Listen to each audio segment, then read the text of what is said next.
औज़ुबिल्लाहिमिनश्शैतानिर्रजीम बिस्मिल्लाहिर्रहमानिर्रहीम। मदरी टीवी के मुअज़्ज़ज़ साथियों, अस्सलामु अलैकुम वरहमतुल्लाहि वबरकातुहू। दोस्तों, पूरी दुनिया में इस वक्त कोरोना वायरस जैसी वबा में लिपटी हुई है। हर कोई इस कोशिश में है कि किस तरह इस वबा से निजात हासिल की जाएगी। आए रोज़ नत नए बयानात भी आते रहते हैं और कई पेशन गोइयाँ भी हो रही हैं। कोई कहता है कि ये वबा 2022 के आखिर तक ख़त्म हो जाएगी और कोई कहता है कि वबा ऐसे ही चलती रहेगी लेकिन इसमें कमी वाक़ई हो जाएगी। तो हम आज इस वीडियो में बिल गेट्स के बयानात के बारे में इस कोरोना वायरस बीमारी की वजूहात पढ़ेंगे और ये भी बात करेंगे कि किस तरह बिल गेट्स और कोरोना वायरस का आपस में ताल्लुक़ है। वीडियो में आगे बढ़ने से पहले आपसे दरख्वास्त है कि मेरे चैनल को सब्सक्राइब कर दें, लाइक और शेयर कर दें ताकि हर नई आने वाली वीडियो आप तक वक्त पर पहुंच सके। अगर हम अपने पड़ोसी मुल्क की तरफ देखें तो रोज़ाना की बुनियाद पर इंडिया में 2 से 3 लाख डेली केसेस रिपोर्ट हो रहे हैं और हज़ारों की तादाद में लोग अपनी जानें गंवा रहे हैं। अगर हम पाकिस्तान की बात करें तो पाकिस्तान में भी हज़ारों की तादाद में डेली केसेस रिपोर्ट हो रहे हैं और लोग भी अपनी जानों से हाथ धो रहे हैं। लेकिन हम अगर बिल गेट्स के बयानात की बात करें तो आपकी स्क्रीन पे ये बिज़नेस टुडे न्यूज़ है, इसकी खबर चल रही है। कुछ यूँ है कि कोविड-19 updates, world should be completely back to normal by 2022 and says Bill Gates. इनके बिल गेट्स कह रहा है कि ये दुनिया 2022 के एंड पे कि जब 2022 ख़त्म होने वाला होगा तो दुनिया कम्प्लीटली क्या हो जाएगी, इस वबा से निजात हासिल कर लेगी। ये ख़बर है जी बिज़नेस न्यूज़ की।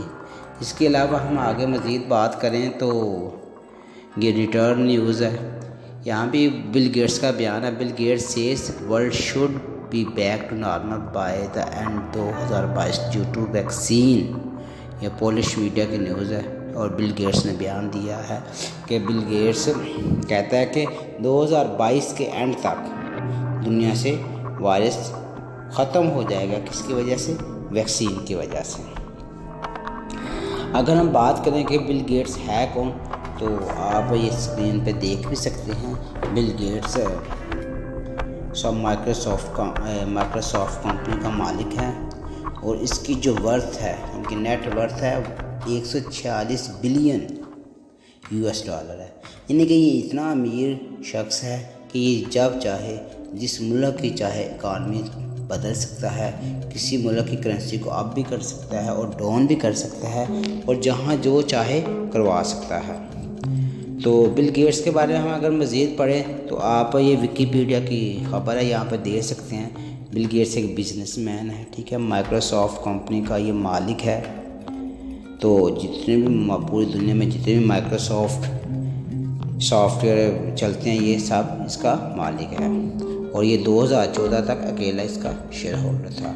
या हमारा मकसद आपको बिल गेट्स की प्रॉपर्टी के बारे में बताना नहीं है, सिर्फ एक जस्ट हवाला देना है ये कि ये शख्स कितना अमीर है, कितनी सी नेटवर्थ मालियत की वैल्यू इसके पास है और ये दुनिया में क्या क्या नहीं कर सकता।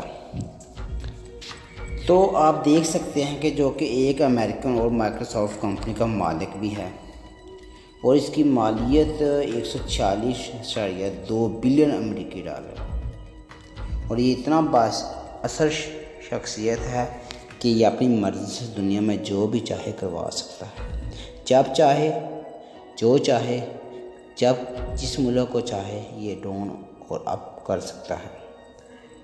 तो इसके बयानात भी आपने स्क्रीन के ऊपर देखे हैं कि दुनिया 2022 के एंड तक दुनिया नॉर्मल की तरफ चलना शुरू हो जाएगी। किसकी वजह से? वैक्सीन की वजह से। लेकिन एक बात है, ये दुनिया अब नॉर्मल नहीं जाएगी। अब दुनिया एक नए मॉडर्न जदीद इरा में दाखिल हो जाएगी जहाँ हर चीज़ मुख्तलिफ होगी, लोगों के मिलने का स्टाइल मुख्तलिफ होगा, लोगों के सेल और परचेज़ करने के तरीके मुख्तलिफ होंगे, लोगों की सोच मुख्तलिफ होगी, यही तो इनका मिशन था। और तब तक दुनिया भी अक्सर बदल चुकी होगी। अब जो बात सोचने वाली है वो ये है कि बिल गेट्स का आए रोज़ नए बयानात क्यों आते रहते हैं। कभी कोई कुछ कह रहा होता है, कभी कुछ कह रहा होता है। तो अगर आप गौर से ध्यान से सोचिए समझे तो कोरोना वायरस और बिल गेट्स का आपस में बहुत गहरा ताल्लुक है। इनका मकसद इस दुनिया से वन वर्ल्ड ऑर्डर का एजेंडा नाफिज करना और इस पूरी दुनिया में सिर्फ एक रूल नाफिज करना है। और इस सारे रूल्स को आप डेफिनेटली सोच सकते हैं कि फिर कौन कंट्रोल करेगा। ज़ाहिर है इस सारे कानून को, इस सारे रूल्स को, इस पूरी दुनिया को सिर्फ कंट्रोल करने वाली एक ताकत होगी जो ये लोग सोचते हैं। डेफिनेटली वो इन कुफार के पास ही सारा कंट्रोल होगा। लेकिन ये लोग भूल चुके हैं कि अल्लाह ताला की भी एक ज़ात है जो इस सारे निज़ाम की खालिक, मालिक और राज़िक है।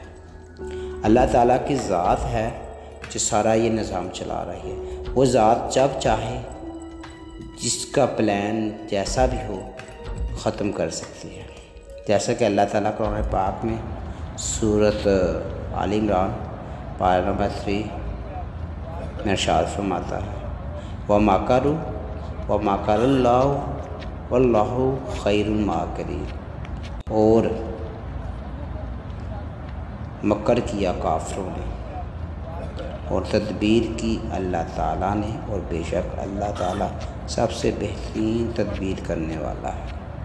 अगर हम इस आयत को देखें और इसके तर्जुमे के ऊपर गौर करें तो ये अल्लाह ताला फरमाता है ये काफिर जितनी मर्ज़ी तदबीरें कर लें, जो मर्ज़ी कर लें, लेकिन सबसे बेहतरीन तदबीर अल्लाह ताला ही करेगा।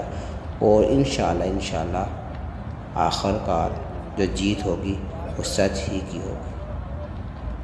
लेकिन यहाँ एक बात और भी है, मुसलमानों को भी चाहिए कि वो आप सल्लल्लाहु अलैहि वसल्लम अल्लाह ताला के बताए हुए तरीक़ों पर, आप सल्लल्लाहु अलैहि वसल्लम के बताए तरीक़ों पर अमल करें। और इस वक्त गवर्नमेंट ऑफ पाकिस्तान का साथ दें, एहतियात करें, मास्क पहनें, घरों से बाहर ना निकलें। बाकी अल्लाह ताला इंशाअल्लाह अच्छा करेगा। आखिर में दुआ कि अल्लाह ताला आपकी, मेरी और हम सब की हिफाजत फरमाए। आमीन सुमा आमीन। पाकिस्तान जिंदाबाद।